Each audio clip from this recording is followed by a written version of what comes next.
sekali saya ucapkan ahlan wa sahlan. Selamat datang buat Al-Fadhil Dr. Adnan Omar.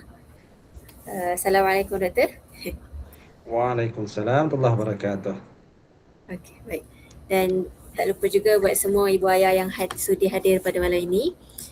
Alhamdulillah minggu ini kita Ukhuwah Circle ni merupakan pengisian setiap minggu lah untuk ibu-ibu, komuniti ibu-ibu tentang ilmu parenting, ilmu-ilmu yang berkaitan dengan keibu-bapaan untuk anak-anak gitulah. Dan Alhamdulillah minggu ni Ukhuwah Circle kita Allah rezekikan dengan kesediaan Dr. Adnan untuk berkongsi ilmu parenting dengan tajuk Selamatkah Anak Saya di Alam Maya. Saya kira sangat penting lah tajuk ni sebab anak-anak kita sedang membesar dalam dunia yang beza dah dengan zaman kita dulu. Sekarang ni kat rumah pun ada ancaman daripada telefon yang mereka pegang. Baiklah, tanpa melengahkan masa, sebelum saya jemput doktor, sudi saya perkenalkan sedikit lah. Ini apa yang saya dapat daripada yang saya kenal doktor. Beliau merupakan sebenarnya tak asing dan dikenali ramai lagi. Dr. Adnan merupakan seorang pemegang PhD dan psikologi sosial dan suicidologi dari UM. Dr. Adnan juga merupakan seorang yang sangat pengalaman luas dalam bidang psikologi. Dia merupakan mentor ataupun senior kita dalam bidang inilah sebenarnya. Dan sekarang ni beliau berkhidmat sebagai pengarah latihan dan pembangunan masyarakat Yayasan Pendidikan Hidayah.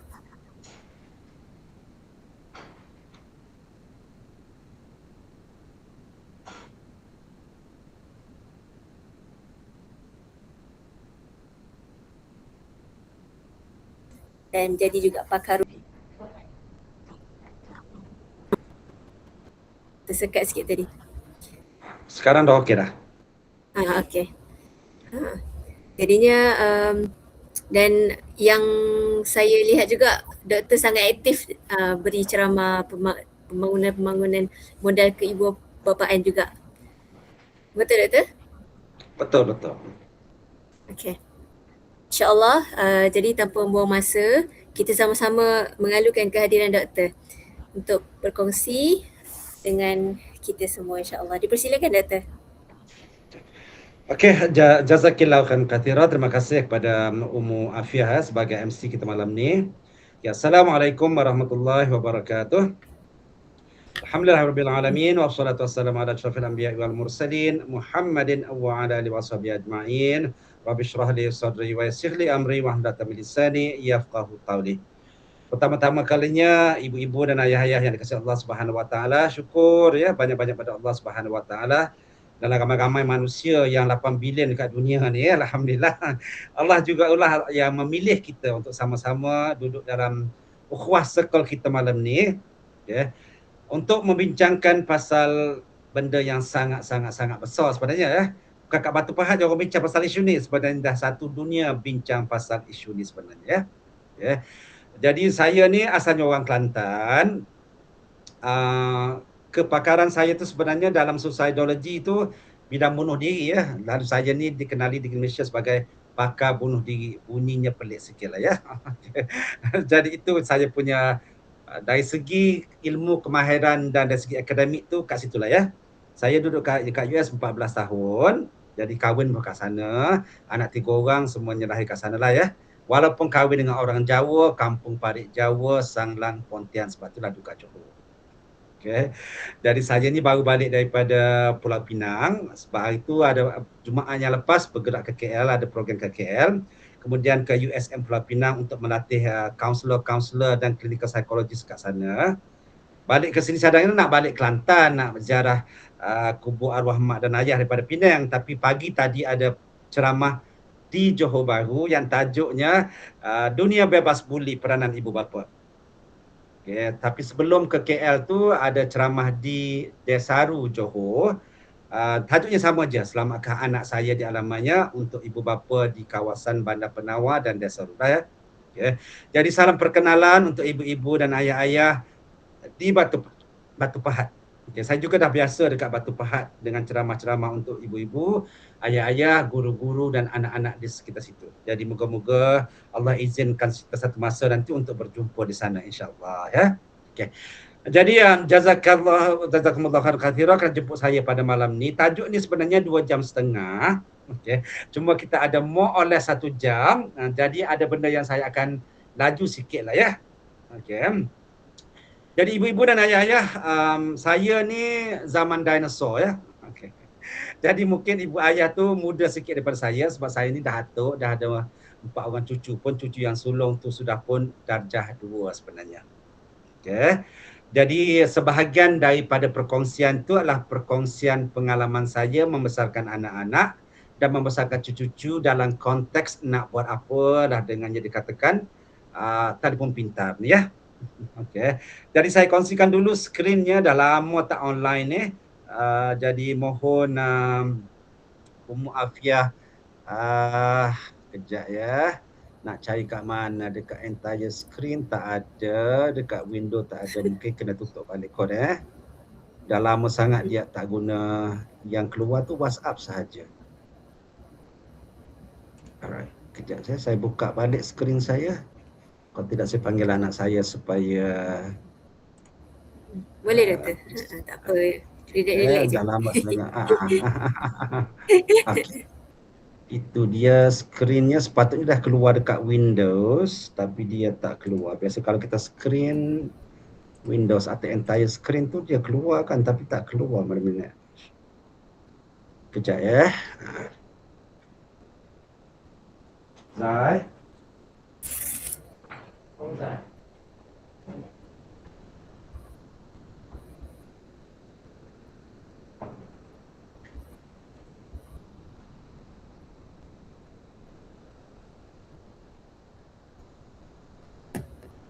Tak screen lah, tak keluar slides. Tak keluar slides.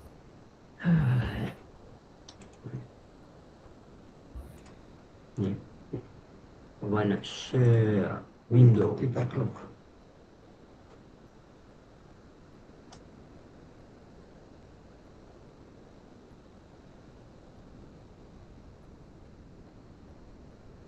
Sebentar.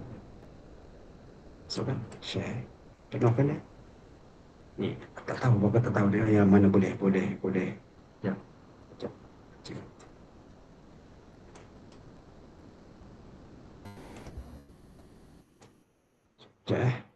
Bergerak ke belah sana. Bergerak. Ummu Afiah gerak ke? Okay, nampak jelas? Okey, alhamdulillah. Okey, jelas ya. Okey, alhamdulillah ya. Okey, jadi ibu-ibu dan ayah-ayah ya, jadi tajuk ni tajuk yang sangat penting ya. Sebab satu dunia sudah pun bertindak, cuma di Malaysia ni nampak masih belum bertindak ya. Okay. Jadi kita pergi kepada yang asas ya. Apa itu yang dikatakan alam maya. Jadi kalau bahasa standard tu internet, gadget semua tu dia panggil alam maya ya. Cuma orang barat panggil WWW. Jadi kalau kita kembali kepada pegangan kita ya, kita baca Alhamdulillahirabbil alamin kan. Jadi bagi siapa yang belajar bahasa Arab, okay, perkataan alamin tu kalau kita terjemahkan betul-betul dia akan jadi segala puji bagi Allah yang menciptakan alam-alam ya. Jadi alam tu satu, alamin tu banyak sebenarnya, jamak, plural lah ya. Jadi kalau kita rujuk pandangan dalam agama kita, Allah pernah cakap sebenarnya segala puji bagi Allah pencipta alam-alam. Maksudnya lah. Okay. Jadi ini alam kita, alam dunia lah kan. Kita percaya sebahagian pada akidah kita tu ada alam ghaib lah ya. Kita percaya adanya neraka dan syurga tu lah. Mungkin ada malam ni satu lagi namanya alam maya kan. Okay. Tapi kalau kita ikut definisi yang diberikan oleh Kamus Dewan tu, okay, dia cakap awal-awal ya, alam maya tu adalah bayangan, fantasi, ilusi. Maksudnya bila orang barat tu kata AI ya. Jadi kita tengok betul-betul AI tu adalah A tu artificial intelligence Maksudnya nampak macam pandai, intelligence tu pandai lah kan. Orang kata telefon pintar. Tapi yang kita kena fokus juga depan tu artificial. Artificial maksudnya palsu ya. Bayangan, fantasi, imajinasi, halusinasi. Saya pun tak tahulah kenapa manusia sekarang dia terlupa bahawa AI tu dia anggap macam benda yang real. Sedangkan awal-awal definisinya dia bukan benda yang real ya. Maksudnya kita ada akal yang memang intelijen. Sebab itu Allah yang bagi ya. Okay. Kemudian ada sebahagian manusia yang buat artificial intelligence. Okey. Jadi atas dasar itu kita sebagai seorang Islam kena faham yang asas tu dulu ya. Lalu AI itu disebabkan dia palsu, dia tak sepatutnya dianggap sebagai panduan hidup ya. Okay. Sebagaimana akal intelligence yang Allah Subhanahu Wa Taala bagi kepada kita. Itu mukadimah saya nak bagi awal-awal ya. Okay. Lalu kita tanya pada diri kita, apa sebenarnya yang anak kita buat online ya? Jadi bila dia masuk ke dalam rangkaian satu dunia tadi, alam tadi, sebenarnya anak kita tu buat apa ya? Disebabkan kita ni tak bersemuka, lalu saya tak tanyalah. Kalau bersemuka saya banyak tanya seorang-seorang sebenarnya. Okay. Dan masa kita pendek kita tak tanyalah ya. Cuma kalau ibu ayah nak tengok dekat online, dia ada satu website ni yang namanya Kaspersky Lab ya, yang mengkaji segala aktiviti yang manusia buat online. Dia memang tak ada khusus untuk negara kita Malaysia ya. Tapi disebabkan dunia ni dah global, apa-apa yang anak-anak buat di negara lain tu kita boleh andaikan jugalah ya. Apa yang anak-anak di Malaysia buat. Lalu kita tengok dulu yang orang gah-gahkan tu pasal USA lah. Saya pun duduk kat sana 14 tahun dulu ya. Pernah belajar kat sana dan pernah mengajar kat sana. Pernah menjadi pengetua sekolah selama 9 tahun di US juga ya. Jadi pengalaman tu adalah kat sana. Anak saya pun besar dekat sana tapi ambil SPM di Malaysia. Jadi kalau kita tengok budak-budak remaja di US, kita tengok top 6 ya, yang 6 utama tu, budak-budak US ni buat apa dekat internet ya. Okay. Nombor 1, pornografi, benda-benda yang melibatkan seksual. Kemudian online stores ya. Kalau kita tengok sekarang ada temu, okay. Ada Lazada, ada Shopee, itu betul lah kan. Ada social network itu sama dengan forum and chats lah ya. Instagram, TikTok, WhatsApp, sebagainya tu. Lepas tu dia ada malls ya. Lepas tu yang ke-6 tu games ya. Mobile Legends, COC, TikTok dan macam-macam lah ya. Okay, atau kita ambil negara yang lebih dekat dengan Malaysia, dekat Jepun ya. Jadi kita tengok yang 6 teratas. Lalu ibu-ibu dan ayah-ayah jelas ya. Kita ambil 6 teratas dekat Jepun ke, kita ambil 6 teratas dekat US ke, kita ambil 6 teratas dekat Malaysia ke, 6 teratas dekat China ke, 6 teratas mana-mana pun. Okay. Sama sahaja ya. Cuma mungkin nombor 1, nombor 2 tu berbeza sikit, yang lain-lain tu lebih kurang sama sahaja ya. Okay. Jadi ibu-ibu dan ayah-ayah, bagi saya, kita kembali kepada definisi tadi ya. Adakah 6 tadi menghasilkan manusia yang intelijen? Okay. Sebab itulah yang dikatakan AI tadi ya. Adakah benda-benda yang 1, 2, 3, 4, 5, 6 tu dan seterusnya yang ke bawah tu menghasilkan manusia-manusia yang pintar, sebagaimana kita kata telefon pintar ya. Dalam konteks agama kita, akidah kita, hubungan kita dengan Allah Subhanahu Wa Taala, adakah itu memintarkan manusia? Ya. Lalu kita nak bincang sedikit malam ni.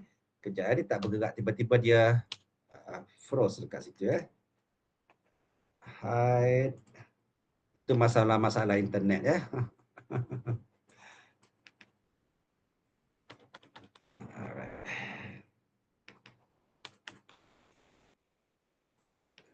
Tadi dia okey je. Sekejap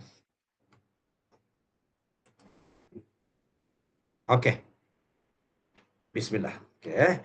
Ada beberapa kesan-kesan penggunaan internet ya yang kita sama-sama tengok, okey. Tapi sebahagian besar ni saya bagi daripada perspektif saya sebagai seorang psikologis dan seorang Islam ya. Okey. Yang pertama tu ada benda yang okey. Ini pada pandangan saya yang paling penting ya. Jadi ibu-ibu dan ayah-ayah, orang bangga-banggakan bahawa internet ni dia buat dunia tanpa sempadan ya. Orang barat kata global village. Lalu dia bangga-banggakan bahawa dia menghubungkan satu dunia, ya. Itu memang betul, ya. Persoalannya untuk anak-anak remaja terutamanya, ya. Adakah betul itu benda yang kita nak anak-anak kita? Adakah kita nak anak-anak kita ni kenal orang US, orang Rusia, orang UK, lebih dia kenal orang Batu Pahat? Contoh macam itulah kan. Sedangkan dalam Islam tu, hidup semua kena ada batas, ya. Kata Rasulullah sallallahu alaihi wasallam, bila masuk je waktu maghrib, itu batas siang dan malam, ya.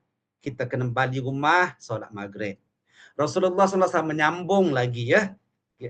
Makanlah kamu dan berhentilah sebelum kenyang. Teliti sekali, ya. Sampai makan pun kena ada batas, ya. Rasulullah SAW menyambung lagi, yang tua kita hormati, yang muda kita sayangi, ya. Itu batas umur, ya. Lalu tak ada orang ikut barat ke, ikut timur ke, ikut Islam ke, ikut sains, ya. Dia masuk tadika, kemudian dia terus buat PhD, ya. Tak ada orang masuk tadika terus dia lompat ke sekolah menengah, ya. Sebab hidup tu dia kena ada batas-batasnya. Ya, batas siang, batas malam. Internet ni ibu-ibu dan ayah-ayah, dia menjemput anak kita melanggar segala batas. Itu pada pandangan psikologis dan seorang Islam.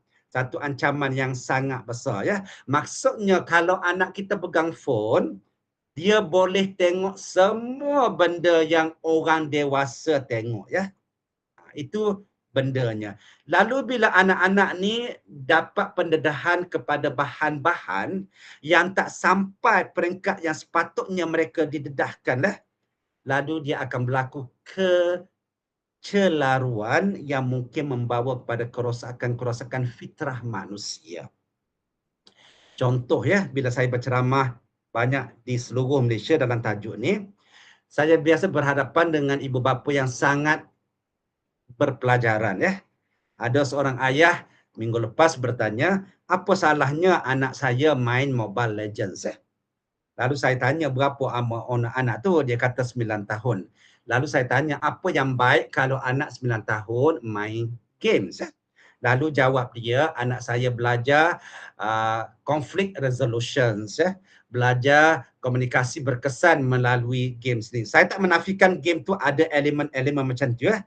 Tapi dari segi perspektif Islam, kita kena tanya balik, ya, orang yang umurnya 9 tahun, apakah keutamaan hidup dia?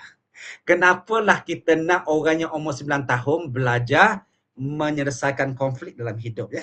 Dia nak konflik dengan siapa sebenarnya? Nak konflik dengan mak ayah ke? Kenapa anak yang 9 tahun sepatut belajar pasal komunikasi berkesan, ya? Sedangkan Rasulullah SAW tu kata, didiklah anak kamu bermula umur 7 tahun dan pukullah dia kalau dia tak solat lagi pada umur 10 tahun, ya. Jadi kalau kita ranking keutamaan hidup anak-anak ni pada umur 9 tahun pada pandangan saya lah, jaga hubungan dengan Allah, jaga hubungan dengan mak ayah, dan jaga hubungan dengan guru-guru. Dan saya rasa ketiga-tiga keutamaan ini tidak memerlukan internet untuk buat, ya. Okay, itu yang pertama yang penting saya rasa. Yang keduanya isu games ni ibu-ibu dan ayah-ayah, ya. Panjang senarainya, ya. Okay, jadi kalau ibu ayah tengok dulu gambar-gambar games tu yang saya letak dekat tu kan. Satu, kita tengok, ya, karakter-karakter yang dibuat tu. Sebab itulah anak-anak lelaki suka main game. Sebab kita tengok gambar-gambar pun tak soleh-solehah, ya. Tengok gambar-gambar orang perempuannya memang tak soleh kat situ, ya. Jadi bukan nak main game je, ya. Kadang-kadang dia nak ada isu-isu seksual dekat situ. Tapi yang penting bagi game ni ibu-ibu dan ayah, ya. Jadi kalau kita ambil dua orang anak yang tengah main game, ya. Lalu kita scan otak dia, ya. Jadi yang sebelah kiri itu adalah anak yang main games juga tapi tak ganas, ya.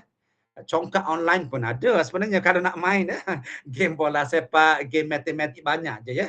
Yang belah kanan tu ibu-ibu dan ayah, ya, adalah otak anak yang main game ganas, ya. Okey, logiknya dari segi Islam, dari segi psikologi, dari segi barat, ya. Allah jadikan kita ni secara seimbang. Seimbang maksudnya dua tangan, dua mata, dua telinga. Semuanya dua, ya. Otak pun ada dua, ya. Kanan dan kiri. Dan sepatutnya kita rangsangkan atau kita gunakan kedua-dua ni serentak supaya kita menjadi manusia-manusia yang seimbang dan tak sengit-sengit, ya. Sebab tu dalam konteks sekolah, ada subjek-subjek yang merangsangkan sebelah kanan sepertinya bahasa Inggeris, bahasa Melayu, pendidikan Islam, benda-benda sastra macam itulah ya. Ada subjek-subjek yang merangsangkan otak kiri, fizik, kimia, biologi, matematik. Okay? Semua manusia kena belajar benda-benda itu supaya dia membesar seimbang ya.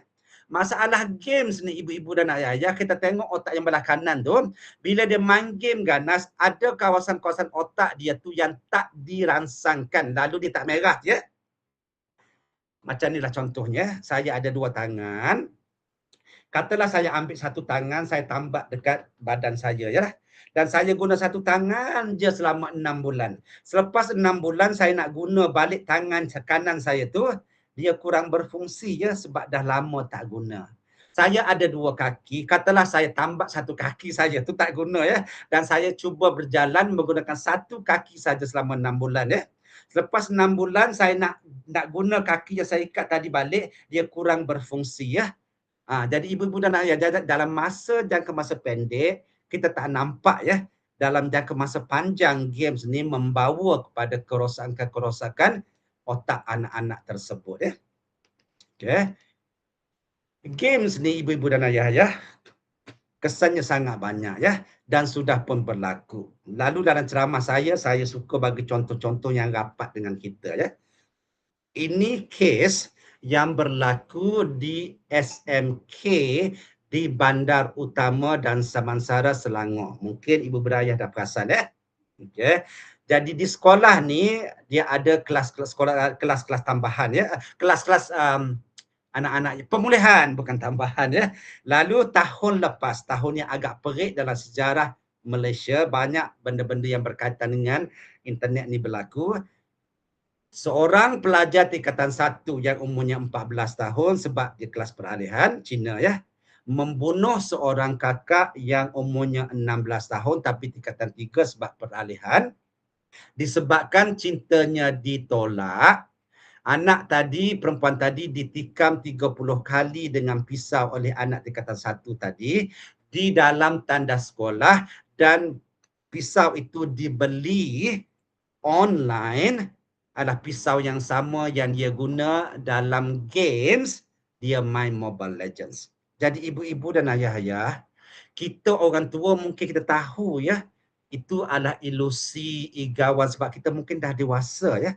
Tapi anak-anak kecil ni, dia tak sampai ke situ lagi fikirnya. Tapi dia sogokkan anak-anak kita ni dengan benda-benda yang macam tu lah ya. Isu nombor 3 ya, ibu-ibu dan ayah-ayah. Chatting tadi kan yang top 6 ya. Okey, jadi kita tengok tadi yang top 6 tu. Okey. Dekat di Malaysia, kalau kita tanya anak-anak, Instagram tu masih lagi nombor 1, TikTok tu nombor 2 ya.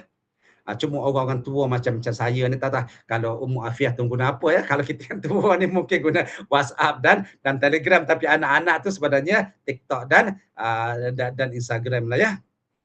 Games ni ibu-ibu dan ayah ya, nak cerita sikit pasal yang so-called AI ni ya. Dan dari segi gambar ya, katalah kita ambil gambar kita yang cantik ni kan, dan kita letakkan dekat internet, lepas tu kita hantar ya. Sekarang ni dunia dah maju, diorang dah cipta apps ya, yang dia ambil gambar kita yang sopan tadi, dia boleh telanjangkan gambar kita tadi dan dia viralkan satu dunia. Kedua, dah ada apps yang ambil gambar kita yang kaku ni, dia boleh hidupkan kita ni dan boleh lakonkan. Jadi saya mohon ya ibu-ibu dan ayah-ayah ya, pesan kepada anak-anak, tolong jangan letak gambar online ya. Kalau nak letak pun okey, gambar kita macam ni tak apa, yang ramai-ramai macam ni. Jadi kalau dia zoom pun dia nak cuba foto edit tu, dia tak boleh ya sebab dia pecah dekat situ ya. Okay. Saya nak bawa isu yang agak terbaru ya. Okay. Ibu-ibu dan ayah-ayah, dunia sekarang dah ada trillionaire ya, yang pertama. Dulu-dulu orang bercakap pasal millionaire, jutawan. Kemudian billionaire. Billionaire tu 1 million darab 1 million jadi trilion ya. Okay. Sekarang dia bercakap pasal trillionaire. Dah ada seorang triliuner sekarang yang namanya Elon Musk. Tahulah ya. Mungkin dah dengar lah nama Elon Musk. Elon Musk ni dia ada 3 produk yang besar yang dia jual ya. Satu, Tesla. Nampak kan kereta-kereta Tesla kat Malaysia tu? Dia agak mahal. Cuma dia jatuh stoknya sekarang sebab BYD tengah naik. Kedua, dia buat SpaceX ya.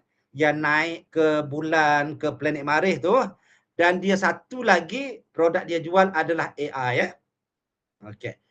Jadi Elon Musk ni dia ada AI sendiri dan pada tahun lepas dia bersama tim dia memperkenalkan produk baru yang namanya Grok. Grok. Mungkin anak-anak kita pun dah pakai ya. Grok ni buat apa ibu-ibu dan ayah-ayah? Okay. Grok ni dia buat satu je. Jadi kalau dia ambil gambar kita, patut dia ambil apps Grok ni dia letak kat situ. Dia akan sexualize gambar kita tadi ya. Dia akan nampak segala-galanya, dia boleh ubah macam-macam. Maksudnya ibu-ibu dan ayah-ayah, macam mana kita nak kata orang ni intelligence Sebab masa dia duduk ramai-ramai dalam tim dia dah tahu dah produk dia tu produk yang haram, yang akan digunakan untuk benda-benda yang haram dan dia kaya menjadi triliuner macam tu ya. Lalu bila kita tanya anak-anak zaman sekarang bila besar nak jadi apa? Lalu kalau dia kata saya nak jadi macam Elon Musk malanglah kalau orang Islam nak jadi macam Elon Musk Elon Musk ni ada 13 orang anak, ibu-ibu dan ayah-ayah dan tak tahu siapa mak dia. Dan dalam kalau dulu Twitter ya, patut Elon Musk beli dia tukar jadi X ya. Sebab itulah AI kepunyaan Elon Musk tu namanya AI X ya. Dan dalam X tu ramailah dia punya social influencers Jadi salah seorang social influencers dalam X tu kepunyaan Elon Musk adalah seorang Chinese American woman ya, seorang wanita Cina dulu kat US. Lalu satu kali tu Elon Musk masuk dalam akaun dia, Elon Musk kata, "Let's have sex with me because I'm intelligent, I am a billionaire." Lalu jadi dapatlah anak-anak yang pandai ya. Maksudnya dia ajak orang perempuan tadi buatkan hubungan jenis dengan dia. Kalau tak buat dia akan cancel akaun orang tersebut. Ibu-ibu dan ayah-ayah, ini tak pintar ya. Ini tak soleh namanya ya. Okey. Nombor 4, isu ketagihan ya. Okay. Ibu-ibu dan ayah-ayah, kita tanya je macam mana kalau dulu orang cakap pasal ketagih dadah kan. Ketagih ni senang je ibu-ibu dan ayah dalam bahasa yang mudah, bahasa orang Batu Pahat, bahasa orang Kelantan, bahasa orang Malaysia, ketagih tu mabuk ya. Senang je. Mabuk cinta, mabuk dadah. Bila orang tu mabuk, apa jadi dengan akal dia? Bodoh. Betul lah kan? Lalu yang dikatakan artificial intelligence tu sebenarnya artificial yang membodohkan manusia lah ya. Itu maksudnya dekat situ. Macam mana internet ini boleh menagihkan anak kita ya. Macam ni logiknya. Dalam otak kita ni ibu-ibu dan ayah, dia banyak juices ya. Dia banyak organ psikologis kata neurotransmitters. Dalam bahasa yang mudah, dia banyak bendalih-bendalih cecair-cair yang menjaga kesihatan minda kita. Salah satu namanya dopamin ya. Jadi kita semua ni kena ada dopamin ya, singkatan dia dope. Okey. Supaya kita nak ceria dalam hidup, nak buat kerja, nak pergi walimah. Jadi kita kena ada benda tu dalam hidup kita sebenarnya ya. Jadi ramai manusia sekarang mencari keceriaan hidup melalui dopamin ya. Sama juga dengan main game. Masalah dopamin ni dia macam iman kita juga, dia naik dan turun ya.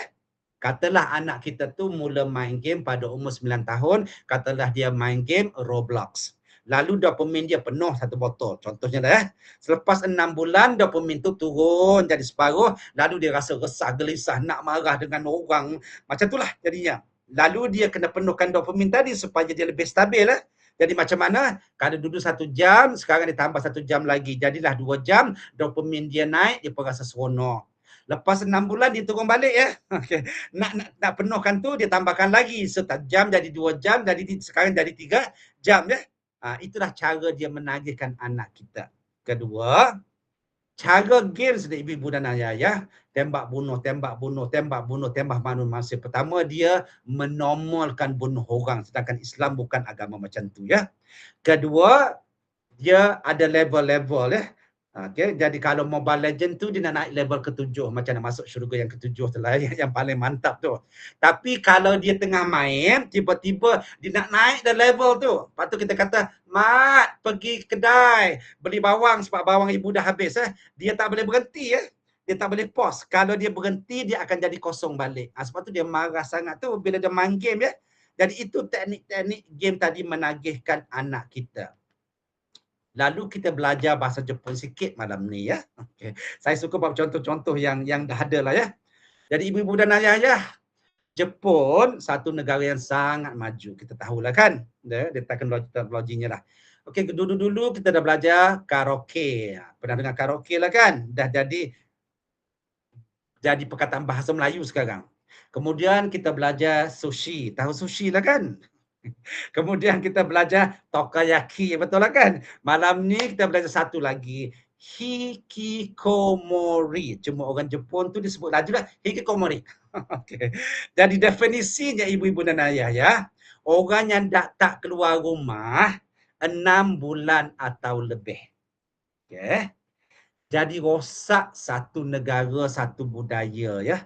Kalau kita tengok umur-umur dekat situ, ini bukan budak-budak lagi ya. Ini dah orang tua dekat situ. Macam mana kita boleh kata itu masyarakat yang sangat pintar ya. Itu masyarakat yang tak pintar dekat situ ya. Jangan pergi Jepun, jangan pergi jauh. Pergilah Batu Pahat. Okay. Batu Pahat tu terkenal dengan satu kes tahun lepas. Mungkin ibu ayah kenal keluarga ni ya. Okay. Ini keluarga Batu Pahat. Abang yang umurnya 9 tahun. Tengah main Mobile Legends, tengah main game ya.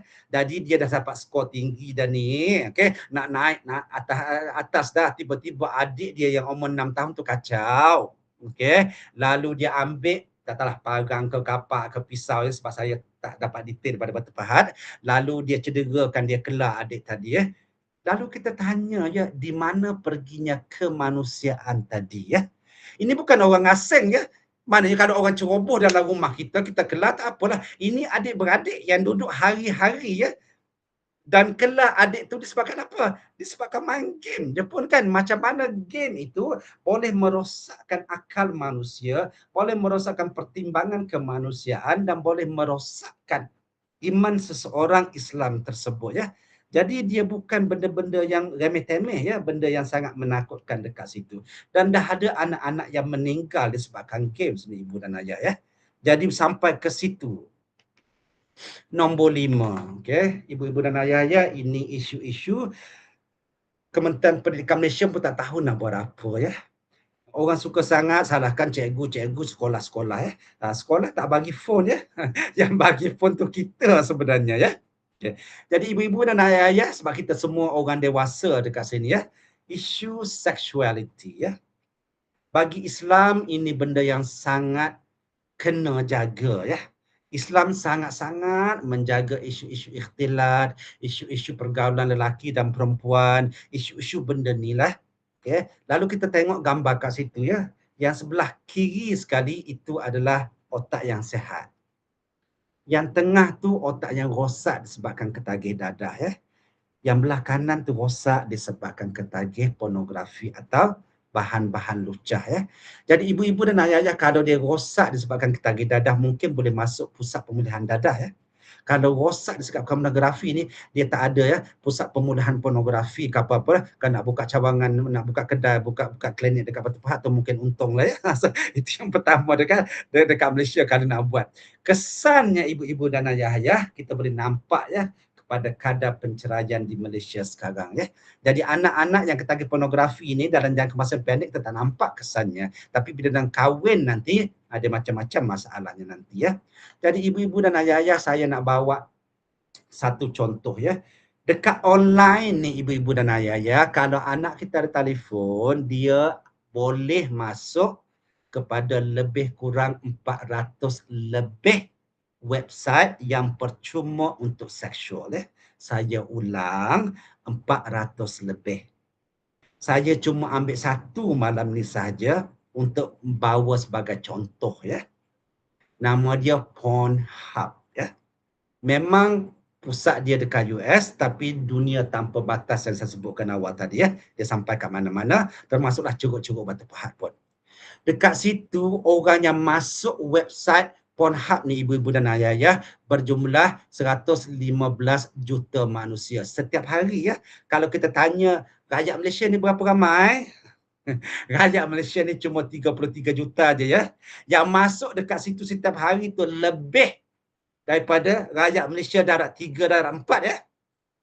Okey, dekat situ ada banyak iklan. Maksudnya lagi banyak kita bayar untuk iklan kita dijual dekat internet, dia akan masukkan iklan kita tu di tempat ramai orang pergi supaya terjuallah produk kita. Lalu jangan terperanjat ya.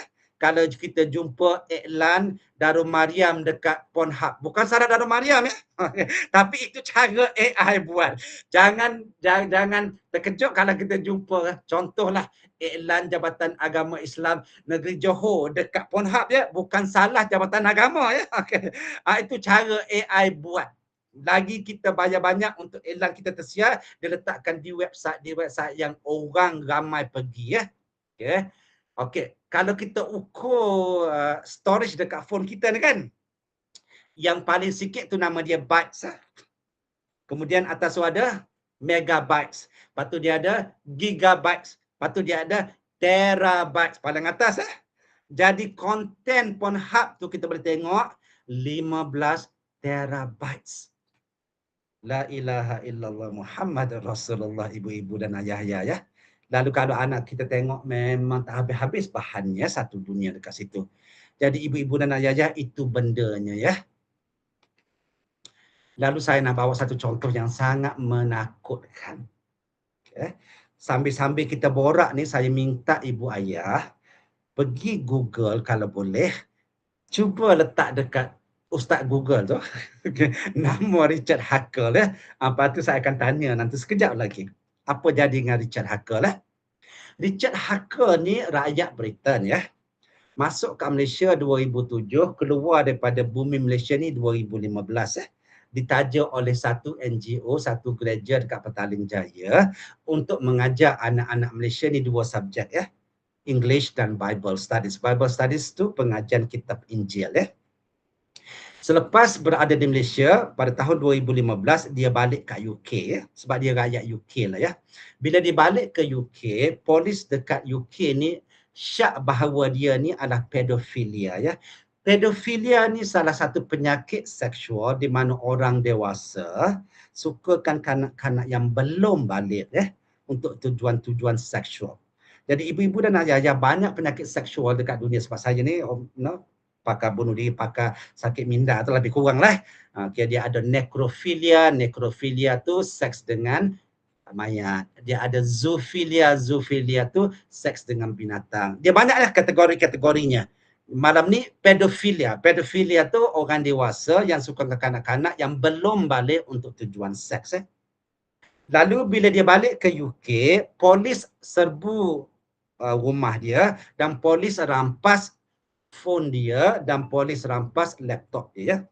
Dan dalam phone dan laptop dia tu polis jumpa ribuan gambar dan video orang dewasa melakukan hubungan seksual dengan anak-anak belum baligh, dan dalam gambar dan video tersebut adalah gambar Richard Huckle ya. Lalu buktinya sangat kukuh.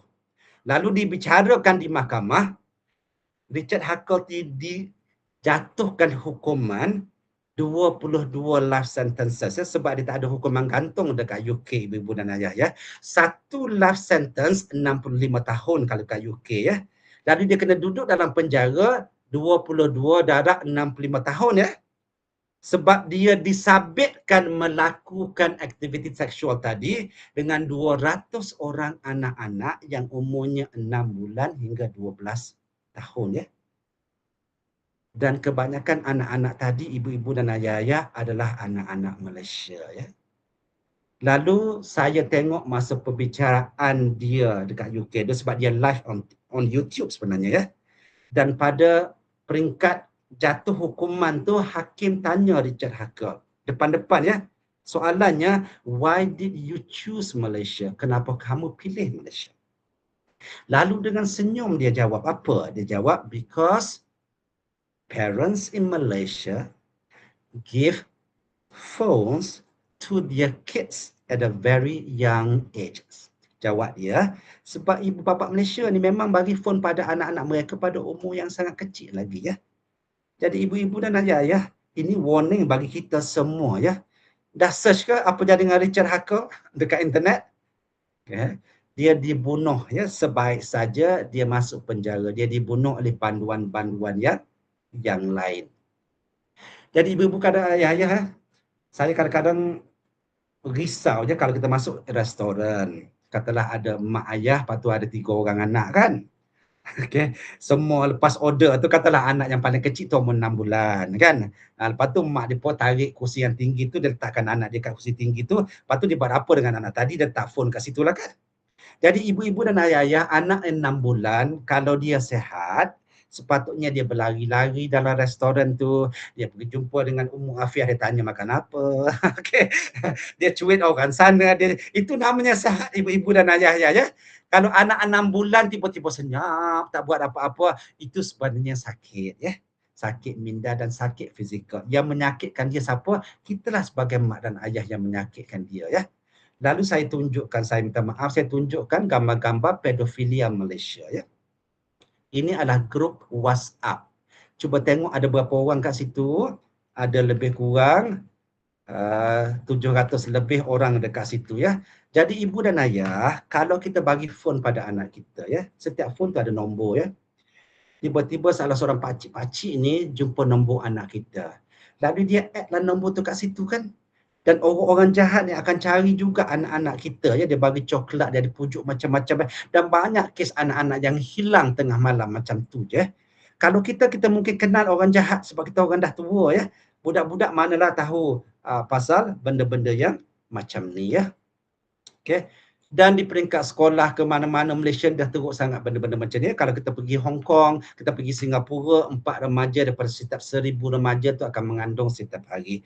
Kita pergi Hong Kong, 3 remaja daripada setiap 1000 remaja tu mengandung setiap hari. Kalau Malaysia tu 14 remaja daripada setiap 1000 remaja akan mengandung setiap hari ya. Dan 14 remaja tu semuanya anak-anak Melayu Muslim ya.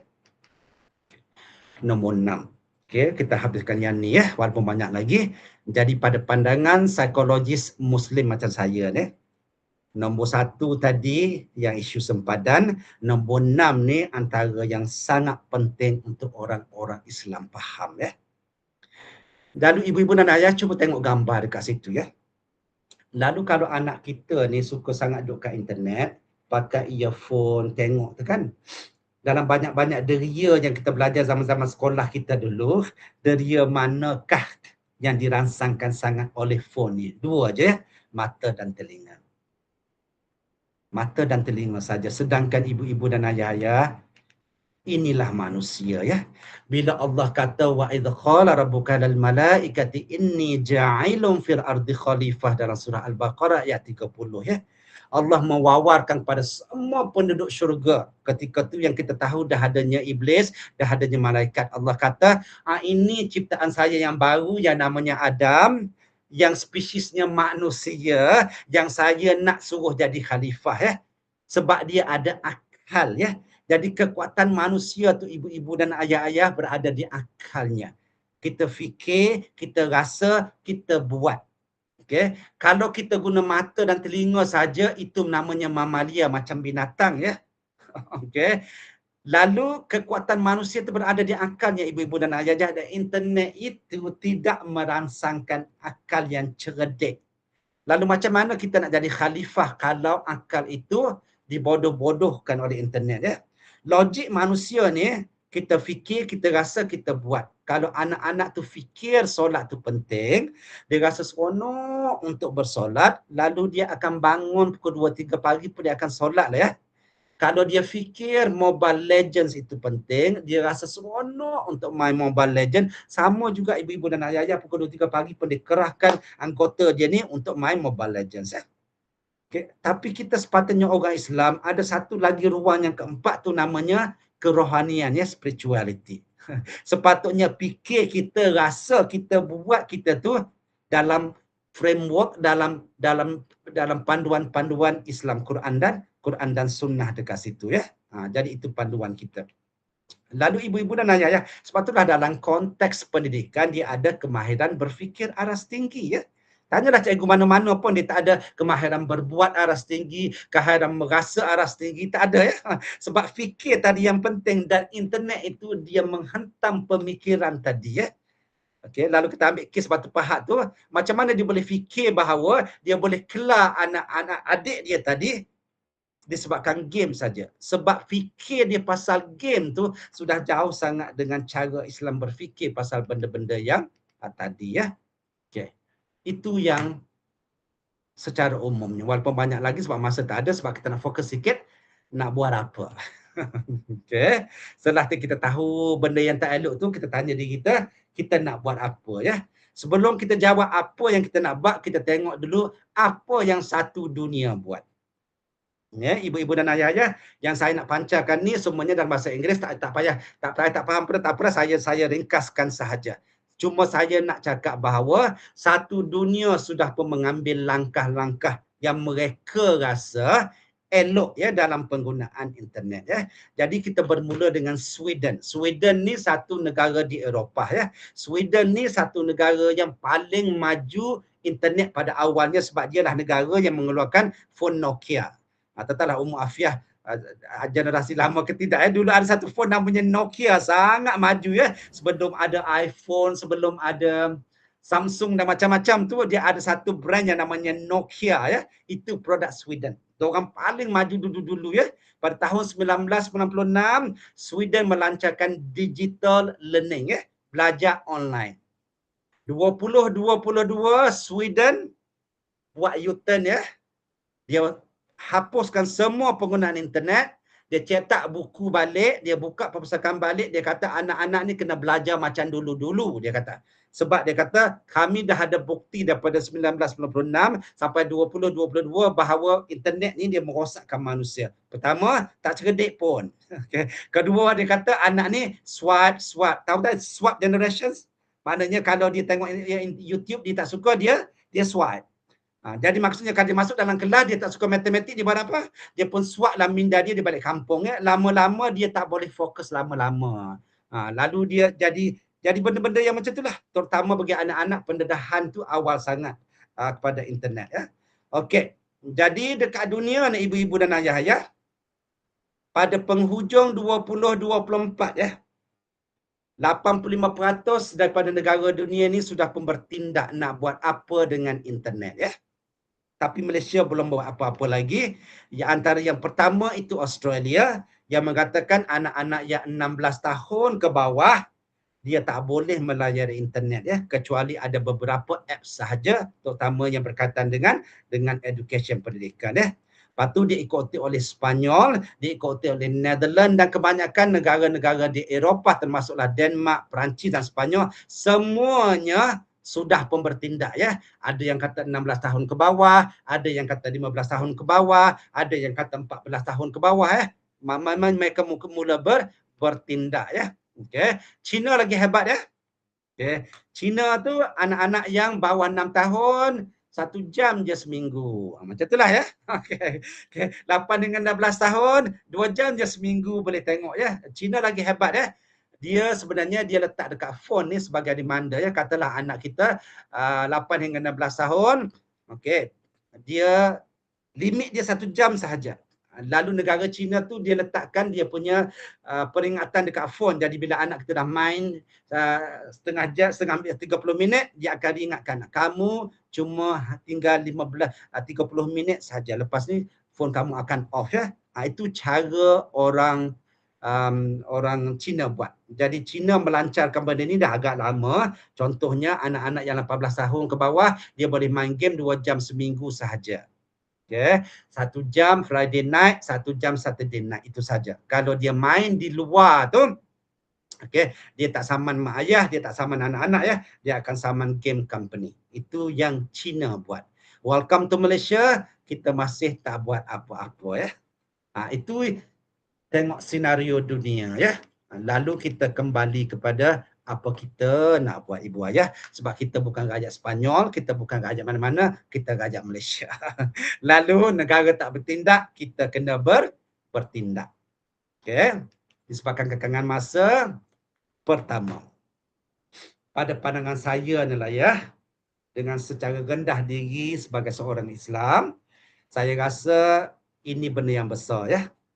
Jadi yang kita nak warisi kepada anak-anak tu sebagai seorang ibu dan ayah, kata Rasulullah SAW dalam hadis Sahih Bukhari, adalah akhlak yang mulia. Dan pengalaman saya, anak-anak yang main game, anak-anak yang YouTube, anak-anak yang TikTok dan pelbagai ni, akhlaknya tak jadi ya. Bukan saya cakap je. Okay. Sweden dah cakap, Denmark pun cakap, Australia pun cakap. Orang bukan Islam pun dah bagi bukti bahawa internet itu dia tidak membuatkan anak-anak tu berakhlak mulia ya. Itu bendanya. Lalu ibu-ibu dan ayah-ayah, saya mulakan tadi dengan AI kan, artificial intelligence ya. Beza dengan akal intelligence. Bila Allah kata wa idh qala rabbuka lil malaikati inni ja'ilun fil ardi khalifah. Allah suruh kita jadi khalifah sebab kita ada akal ya. Akal manusia tu AI juga ya. Okey. Yang AI internet tak dapat buat ya, dari segi imajinasi, dari segi judgement menilai baik buruk, dari segi memandang sesuatu dan menilai, dari segi persepsi, dari segi refleksi, muhasabah, semua tu adalah benda yang Allah bagi kepada kita yang AI, artificial intelligence tak ada ya. Lalu jangan harap bahawa artificial intelligence tu, internet itu niat mereka buat ya. Lalu ibu-ibu dan ayah-ayah, saya kembali kepada gambar tadi ya. Lalu saya nak bagi peringatan yang Allah bagi dalam Al-Quran sebagai peringatan kepada kita semua ya. Saya ni bukan ustaz, lalu saya tak berkata nak menghafal sangat ya kat sini. Tapi ayat ni insya-Allah saya dah biasa guna ya. Boleh rujuk surah Al-A'raf ayat 179. Allah kata walaqad zara'na li jahannama katsiran minal jinna wal ins. Allah kata ramai daripada golongan jin dan manusia ni yang Allah akan humpankan dalam neraka jahanam yang ada 3 sifat ya. Lalu Allah senaraikan ya. Pertama, lahum qulubun la yafqahuna biha. Dia ada akal, dia ada kalbu ya, tapi dia tak fikir-fikir. Walahum a'yunun la yubsiruna biha. Dia ada penglihatan, dia ada mata, tapi dia tak tengok-tengok apa yang sepatutnya yang Allah suruh dia tengok ya. Walahum adanun la yasma'una biha. Dia ada telinga, dia ada pendengaran ya, tapi dia tak dengar-dengar yang sepatutnya yang Allah suruh dengar. Lalu Allah kata orang yang ada 3 benda ni, ulaika kal an'am. Diorang ni macam binatang ternak ya. Patut Allah kata balhum adalub, silap. Mereka ni lebih rendah daripada binatang ternak. Ibu-ibu dan ayah-ayah, saya rasa itulah internet buat pada anak-anak kita ya. Dia maknanya dia tak celik akal ya. Sebab dia artificial dekat situ ya. Saya tak tahu macam mana nak sebut ya, tapi saya rasa itulah yang Allah nak cakap kepada kita. Okey. Okey, saya faham ya, sebab saya move benda tadi sebab tu dan tak berat. Jadi ibu-ibu dan ayah-ayah, saya selalu tunjukkan kepada anak-anak bila saya bagi ceramah di kalangan anak-anak, selamat makan saya di alamnya. Saya nak tunjuk gambar yang sama kepada mak dan ayah. Okey, beza kita ni katalah belah kiri tu namanya Muhammad. Yang belah kanan tu kenal lah semua ya, siapa dia? Okey, itu Donald Trump ya. Yang belah kiri tu itu Mama Lia ya. Mama Lia ni macam kita ya, sebab dia juga ada 5 deria. Okey. Muhammad bangun tidur, Donald Trump bangun tidur, monyet pun bangun tidur. Muhammad sarapan, Donald Trump sarapan, monyet pun sarapan ya. Okay. Muhammad naik kereta, Donald Trump naik kereta, mungkin monyet pun lompat-lompat naik kereta dia lah ya. Okay. Muhammad tidur dekat dalam bilik dia, Donald Trump tidur balik dia, dan monyet pun tidur dalam rumah dia lah. Maksudnya ibu-ibu dan ayah, kita orang Islam ni buat sama je dengan orang Islam buat hari-hari, tak ada beza ya. Dan kadang-kadang Mama Lia pun buat sama juga macam kita ni. Yang bezanya satu je. Inna solati wa nusuki wa mahyaya wa mamati lillahi rabbil alamin. Tidur kita, sarapan kita, makan kita, kahwin kita, semua tu kembali kepada Allah Subhanahu Wa Taala. Di manakah benda tu berlaku, itu namanya niat ya. Niat tu berlaku di akal manusia yang sihat tadi, yang dipandu oleh Al-Quran dan Sunnah, yang internet itu tak ada, ibu-ibu dan ayah-ayah ya. Lalu isu kedua, nak bagi ke tak nak bagi telefon ni ya. Yang tu ibu ayah kena buat keputusan sendiri ya. Okey, iaitu Allah akan tanya di akhirat nanti ya. Okey, cuma semua tanggungjawab saya tu memaklumkan sahaja. Okay, saya juga buat pembangunan guru-guru di seluruh Malaysia ya. Baru habis 2 minggu lepas, dalam bilik tu ada guru sekolah rendah, ada guru sekolah menengah ya. Lalu saya tanya cikgu sekolah rendah dalam satu dewan tu, apakah tugasan-tugasan akademik yang anak-anak sekolah rendah ni kena guna internet untuk buat kerja rumah? Semua cikgu tu kata tak ada. Lalu ibu-ibu dan ayah-ayah, jangan salahkan sekolah untuk guna phone untuk buat kerja-kerja sekolah. Tak ada ya. Kalau sekolah rendah, tak ada. Saya kembali kepada pertanyaan tadi ya. Apakah keutamaan manusia pada umur-umur 9, 10, 11, 12 tahun ya? Pertama, jaga hubungan dengan Allah. Kedua, jaga hubungan dengan ibu bapa. Ketiga, jaga hubungan dengan guru-guru ya. Nak buat ketiga-tiga ni ibu-ibu dan ayah-ayah tidak memerlukan telefon ya. Lalu kena tanya, nak bagi ke tak nak bagi ya phone tu. Pada cadangan saya, ini pandangan saya sahaja, kalau anak sekolah rendah tak perlu telefon ya. Kalau sekolah menengah, okeylah. Dan saya minta kalau mak ayah nak bagi juga phone kepada anak-anak, buat macam kita buat akad nikah ya. Jadi pegang phone tu, salam dengan dia, cakap, abang, telefon ni aku punya. Okey, macam itulah ya. Okey, okey. Ayah punya, dan ini undang-undang penggunaan telefon. Okey. Dan kalau langgar undang-undang ni, ayah boleh ambil balik. Dia kena tahu bahawa phone tu kita punya dan dia kena guna phone tu ikut. Maksudnya ibu-ibu dan ayah-ayah, walaupun kita bagi phone pun jangan bagi phone tu pada anak kita. Kalau saya tanya di sekolah-sekolah sekarang, boleh tak orang Islam bawa phone masuk tandas? Ramai yang marah kalau kita kata tak boleh ya. Sebenarnya dari segi Islam, kita masuk tanda, kita baca Allahumma inni a'udzubika minal khubthi wal khaba'ith. Betul lah kan? Khubthi itu setan jantan, khaba'ith itu setan berzina. Sebab itu rumah mereka. Kenapalah kita nak masuk dalam tanda lama-lama guna phone, kita bersama-sama dengan syaitan yang Allah dah cakap. Nombor 3, ibu dan ayah ya. Cadangan saya 2 saja ya. Okay. Nombor 3, nombor 4. Nombor 3 ni, kalau nak bagi juga, buat dalam rumah kita tu tempat belajar ya. Zon bebas gadget. Saya anak-anak dah besar, dah ada cucu, jadi anak-anak tak ada kat rumah dah sebenarnya. Dalam rumah saya ada tempat belajar ya. Saya buat tempat belajar. Dan di situ sahaja mereka boleh guna gadget ya. Anak saya 3 orang, semuanya pakar debat ya. Dia menang dekat debat dekat UIA itu, lalu dia mewakili Malaysia untuk debat-debat negara Asia ya. Jadi anak saya yang kedua tu contohnya, dia menang debat dekat UIA, dia kapten debat bahasa Inggeris, lalu dia mewakili debat sekolah-sekolah Asia di Korea Selatan. Jadi anak-anak saya ni memerlukan gadget ya. Setiap anak saya memang ada laptop sendiri sebab tajuk-tajuk debat tu memang tajuk-tajuk semasa ya. Lalu dia guna gadget dekat situ sahaja. Gadget tak boleh masuk bilik tidur, gadget tak boleh masuk tandas, dan gadget tak boleh menyentuh meja makan pun. Gadget saya ke, gadget isteri ke, tak sentuh meja makan ya. Sebab saya pesan pada anak-anak, kalau kita makan macam Rasulullah, bukan macam Mamalia makan ya. Itu satu benda ibu-ibu yang kita boleh buat. Lalu kita ikuti dengan zon masa bebas gadget. Kalau kita boleh buat 2 ni pun dah cukup ya. Satu, zon bebas gadget. Maksudnya gadget itu digunakan di tempat awam saja. Kalau dia tengok pornografi, dia malulah sebelah tu ada kakak dan abang dia ya. Okey. Lepas tu kedua, masa bebas gadget. Jadi bukan sahaja dia guna gadget di tempat yang awam, dia boleh guna gadget masa-masa tertentu sahaja ya. Contohnya belajarlah lepas isyak sampai pukul 10, pukul 10:30 malam tapi dia belajar kat situ saja. Lepas tu semua gadget tutup. Kalau kita percayakan anak kita, biarkan kat meja belajar tu saja, atau kalau kita tak percayakan anak kita, ambil gadget tu, masuk peti besi, kunci je. Jadi ibu-ibu dan ayah, mohon bertindak ya untuk kebaikan anak-anak kita juga dekat situ ya. Okay. Mohon tandas tak boleh masuk. Gadget itu bukan akhlak orang Islam. Nombor 5.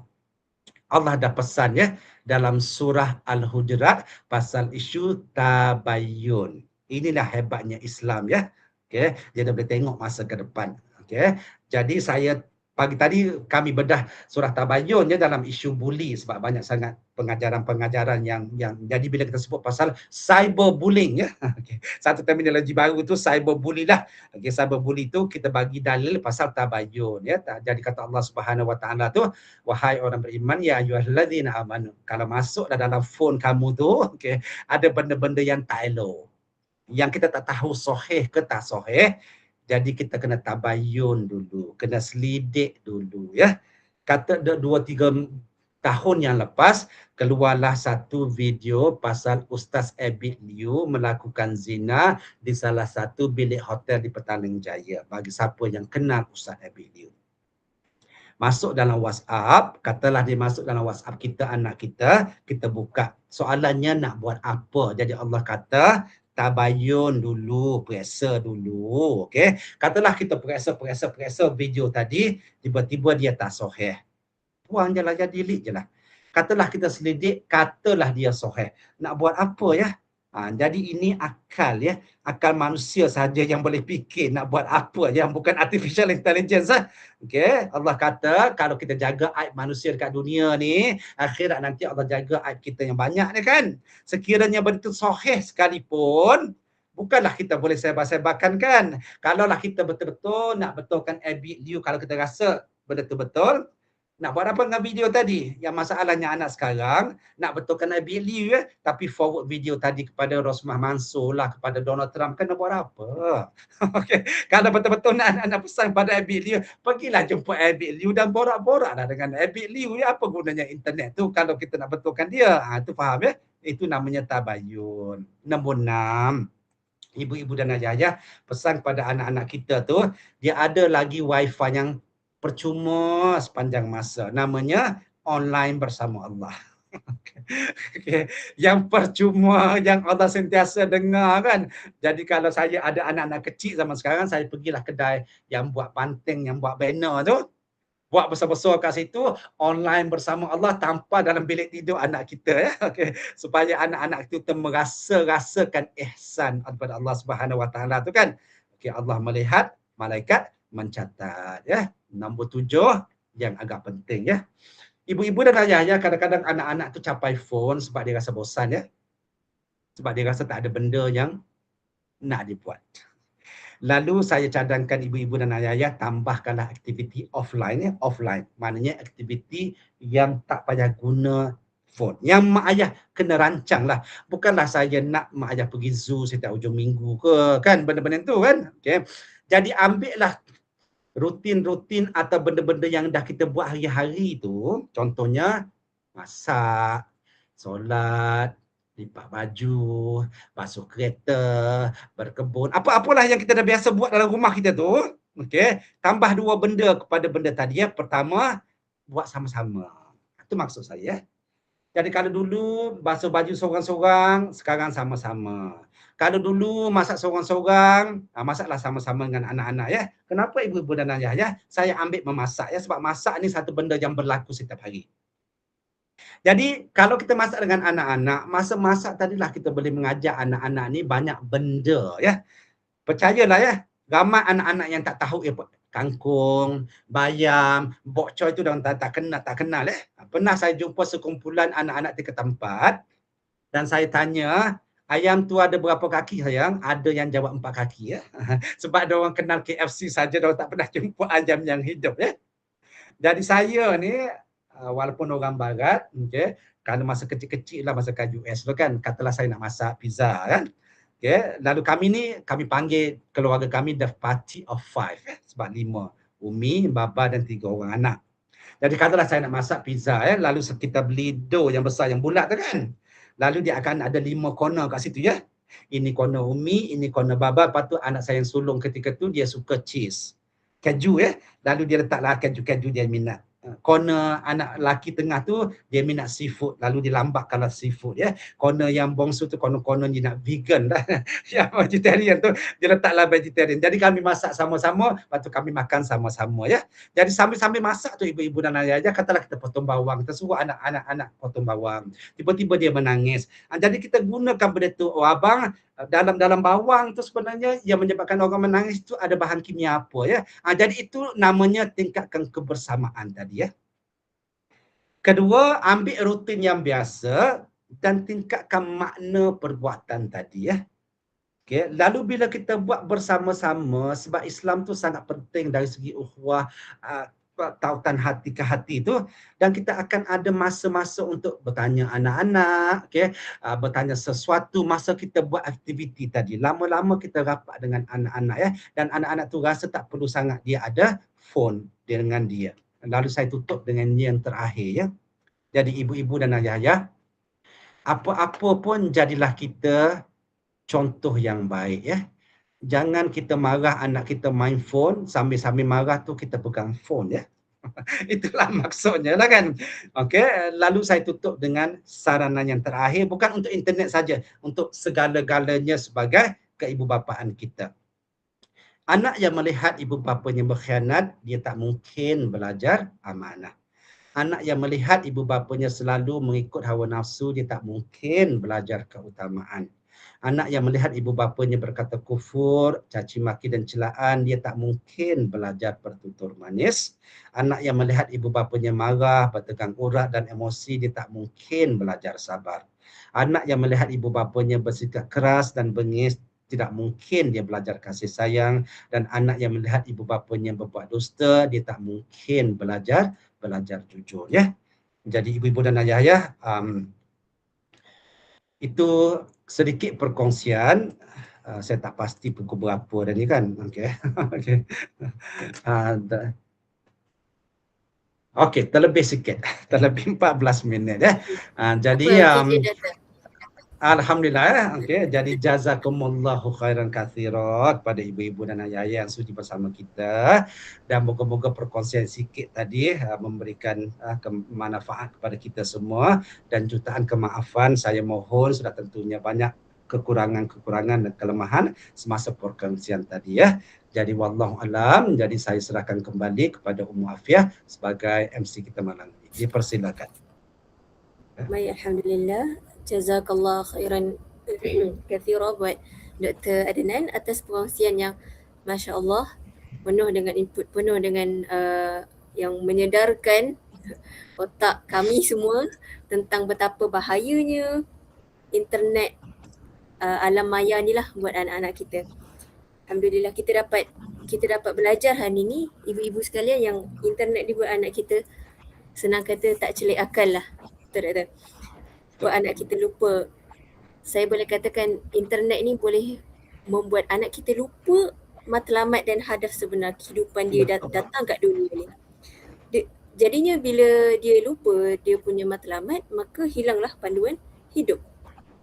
Jadinya semoga apa yang kita dapat dengar hari ini, walaupun mungkin kita tak ramai, tapi insya-Allah yang sedikit ini kita cuba bertindak. Mulai hari ini kita buka minda kita sebagai ibu ayah, guru, ahli keluarga. Kita mulakan daripada pihak kita untuk menyahut perintah Allah, untuk jaga ahli keluarga kita daripada api neraka dengan menjaga akhlak kita sendiri sebagai ibu ayah dan anak-anak, insya-Allah. Dan doktor dah pun share tadi, step by step, satu-satu.